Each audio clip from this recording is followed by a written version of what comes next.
Good morning, boys and girls. How are you? Guess what? We are on week 7 of the fruits of the Spirit. Can you believe that?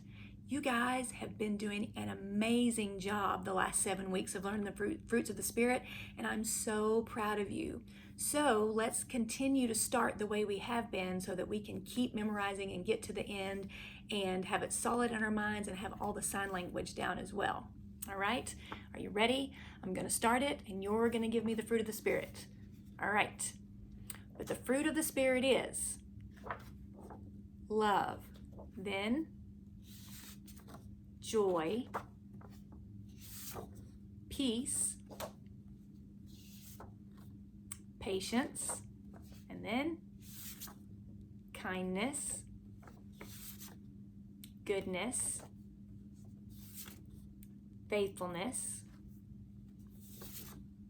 gentleness, and self-control.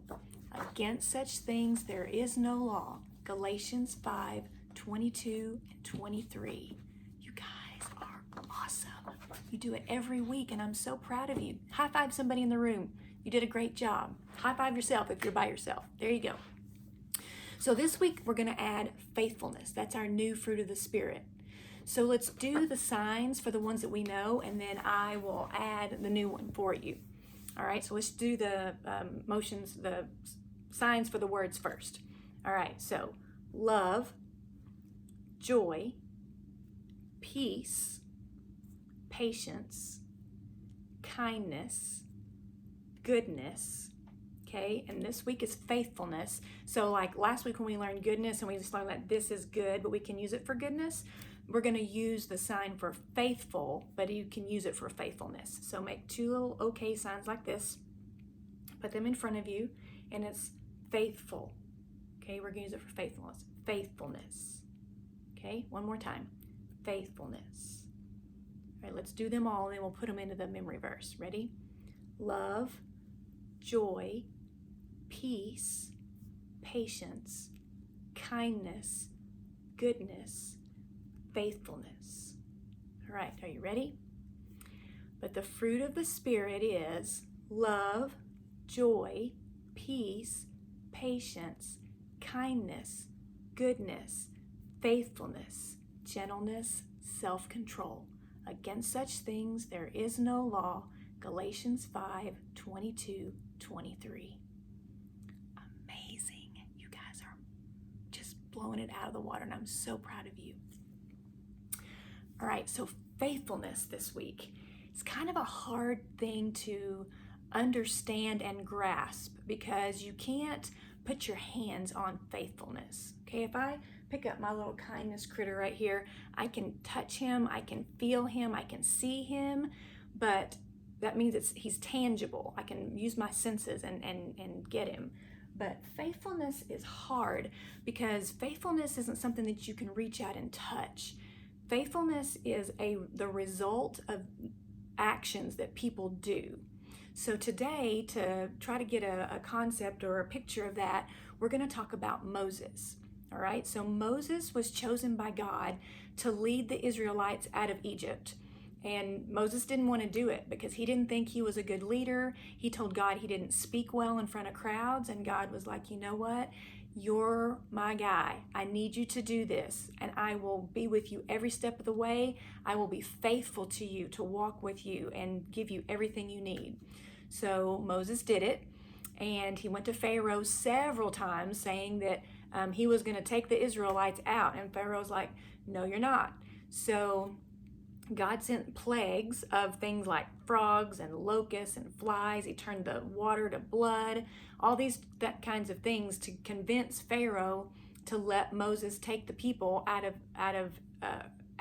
of Egypt into the promised land. So the one that finally got Pharaoh to agree was the last plague when their children started dying. So Pharaoh finally agreed to let the people go, and Moses led them out of Egypt, and they headed to the promised land.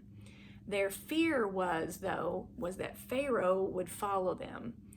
Pharaoh had promised he would just let them go, but they were kind of fearful that he might not keep his promise, wouldn't be faithful to his promise. So they come to the Red Sea. So let's read the story today about what happened at the Red Sea.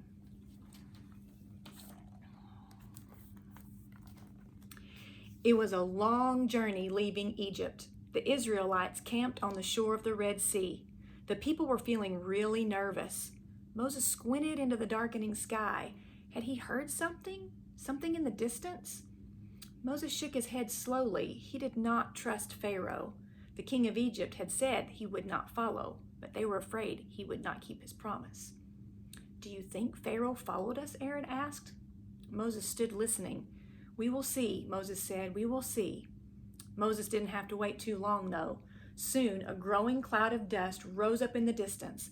A rumble of horses' hooves thundered toward the travelers. They could see them clearly now. Hundreds of Pharaoh's chariots charged toward them. Hundreds of soldiers followed with orders to bring the people back.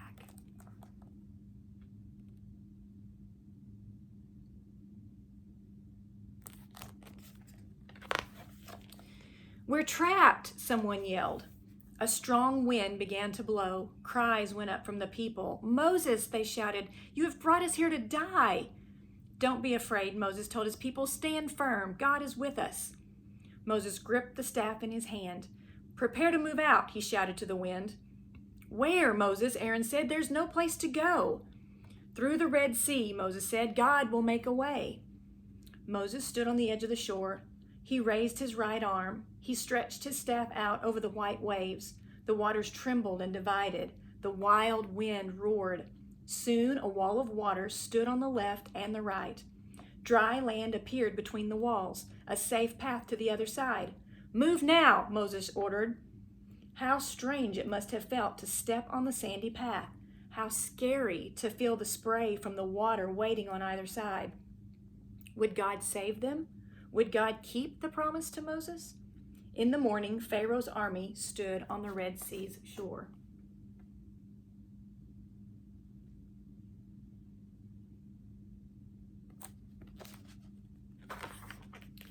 They saw the Israelites safe on the other side. Soon, chariots groaned and soldiers cracked their whips. Pharaoh's army was moving slowly across the rocky, sandy path. "They will catch us," a young woman yelled. "Watch and wait," said Moses. Moses once again held his staff up over the walls of water. Tons of water came tumbling down. Horses, chariots, and riders were all swept into the sea. From the safe shore came the sounds of singing and dancing led by Miriam, Moses' sister. "Sing to the Lord," the Israelites shouted. "God has saved us."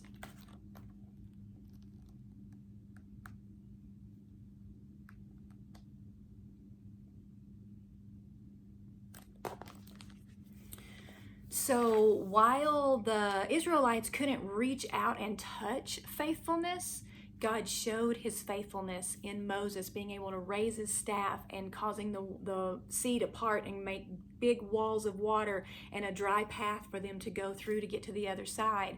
And then when the Pharaoh's army thought they were going to come across and get them, again, faithfulness when Moses was able to raise his staff again and the sea closed in on Pharaoh and his army and swept them away.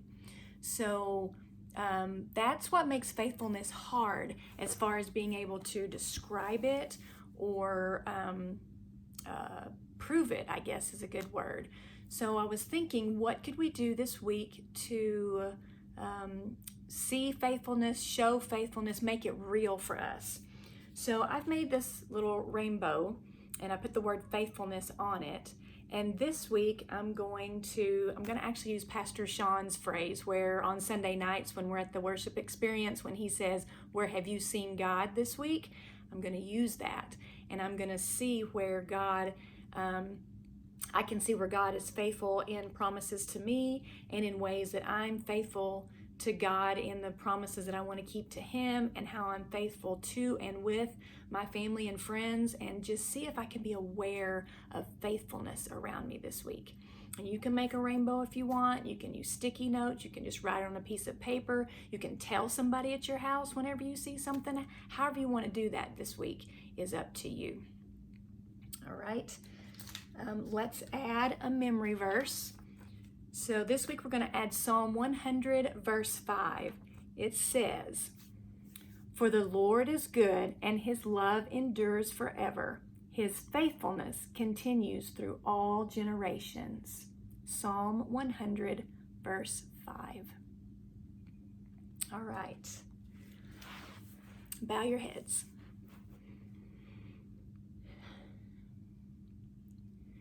Great is thy faithfulness, O God, my Father. There is no shadow of turning with thee.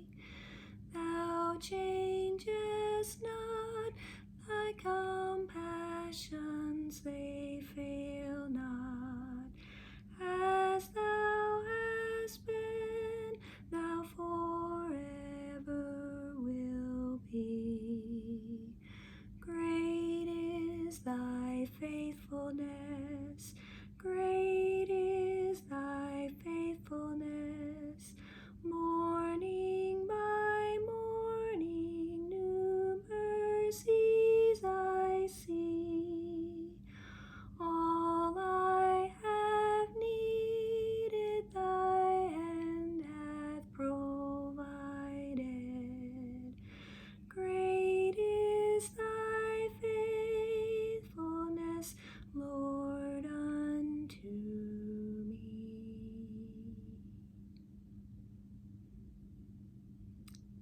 Dear God, thank you for your faithfulness. We love you. Amen. Have a great week.